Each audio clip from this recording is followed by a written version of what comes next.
Good morning, students. Today we are going to see Unit 2, 2.4, The Fall of Troy. It is an interesting story. Warming up activities. First warming up activity is building a story. I have made a separate video for story building. You have to learn from that video. Second warming up activity is interviews or interview writing or framing interview questions. I have made separate video for interview writing or interview questions. Students, you have to do from that video. Today we are going to see first extract of this story. Textbook page number 40, lines 1 to 31. Let's read extract loudly. Title of the story is The Fall of Troy. Part 1. Epics are long poems that relate the deeds of a great national hero or a great national war. They often tell of a nation's early history. They may be composed and sung or recited for many years before they are actually written down. The two Sanskrit epics are the Ramayana and the Mahabharata, and the two great epics of European literature written in ancient Greek are the Iliad and the Odyssey. Just as in Indian literature, we go back to stories from the Ramayana and the Mahabharata, so in the literature of Western countries, they go back to the Iliad and Odyssey. Just as children all over India know the names of stories of Ram and Sita, Yudhishthira and Arjuna and Draupadi, so children in Western countries know the names of Hector, Odysseus and Achilles and Helen of Troy, the most beautiful woman in the world, because of whom the Greek and the Trojans fought for 10 long years. Nobody knows for certain who the author of these early epics is. It is thought that they arose and developed with the nation itself, and were handed down from singer to singer till perhaps one great poet gave them their final form. It is believed that the Iliad and Odyssey were composed and recited by a blind poet named Homer, who lived about 900 BCE and who wandered from one Greek city or village to another, singing his poems to all who would receive him in their homes and give him hospitality. This wandering singer has been honored through the ages, not only in Greece but in all Europe, as the father of European poetry. Let's read some new words and meanings from the extract. Epic. Epic means long heroic poem. Certain. Certain means sure. Arose. Arose is the past form of arise. Arose means began. Next word, compose. Compose means to write or create. Next word, wonder. Wonder means roam. Next word is hospitality. Hospitality means generous reception and entertainment of guests. Let's discuss some important points or explanation of the given extract. Epics are long poems that relate the deeds of a great national hero or a great national war. What is meant by epic or epics? Epics are tales which were passed on from one generation to another in the forms of poems. It means epics are long poems that depict the deeds, work of the great national hero or great national event. Epics often tell nations' early history. Here, often is an adverb.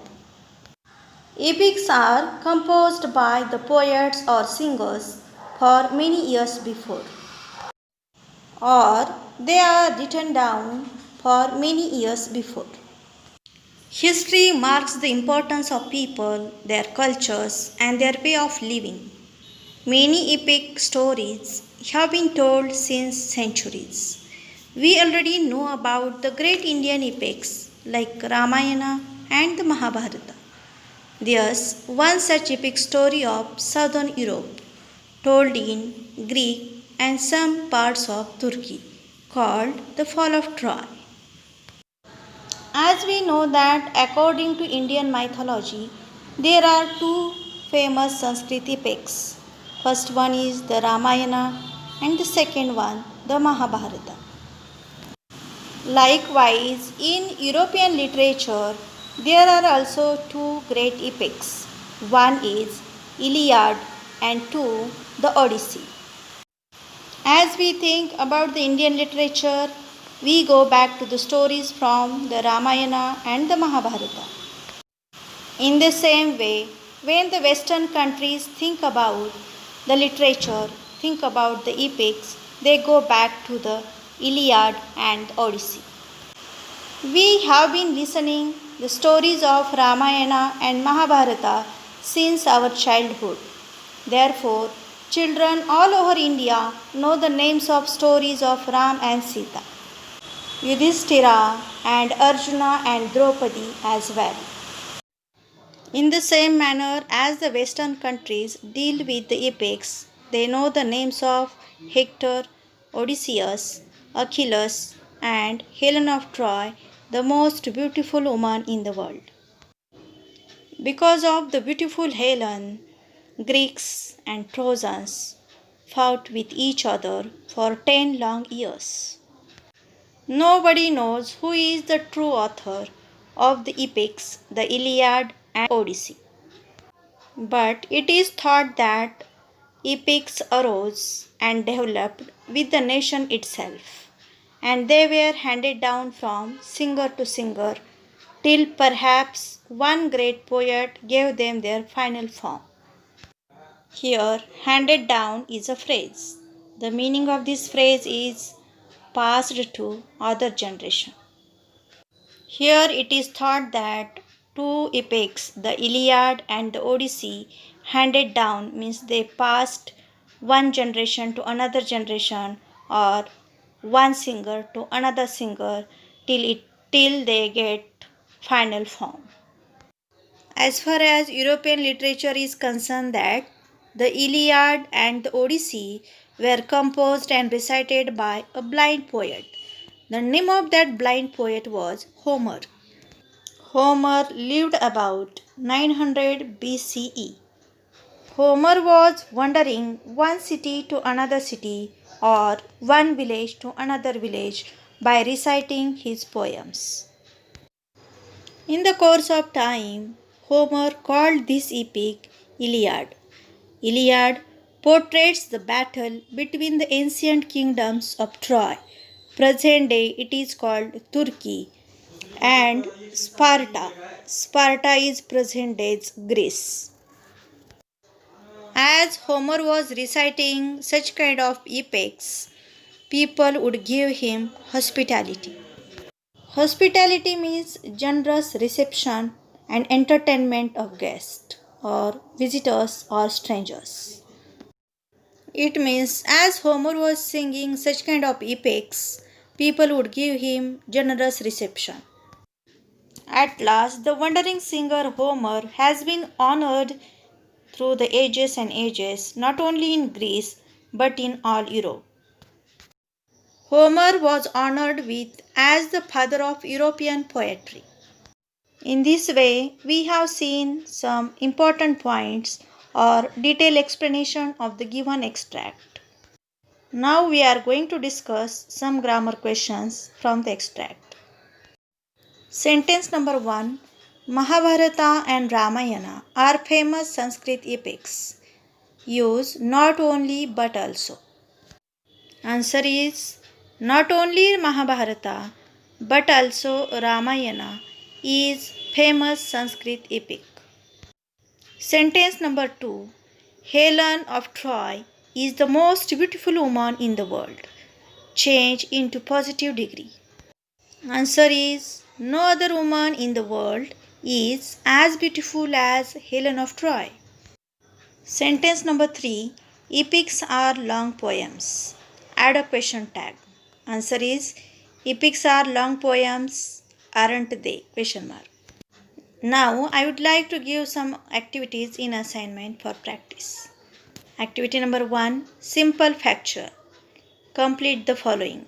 1. Epics are long poems that dash. Sentence number 2. Nobody knows dash. Sentence number 3. It is believed that dash. Activity number 2. Complex factual. Answer the following questions. Question number 1. How were epics transmitted from generation to generation? Question number 2. Why is Homer honored with the title Father of European Poetry? Activity number 3. Vocabulary. Write the meanings of 1. Epic. 2. Compose. 3. Hospitality. Activity number 4. Grammar. Question number 1. This wandering singer has been honored through the ages. Identify the tense. Sentence number 2. Homer was a blind poet. Add a question tag. Activity number 5. Personal response. Question is, have you read the epic Mahabharata? Did you like it? Give reason. Students, it is the question of personal response. So you must write your personal opinion regarding to given question. In this way, I have given 5 activities for practice. Students, you must read the given extract once or twice and then try to solve the activities in your classwork. Thank you.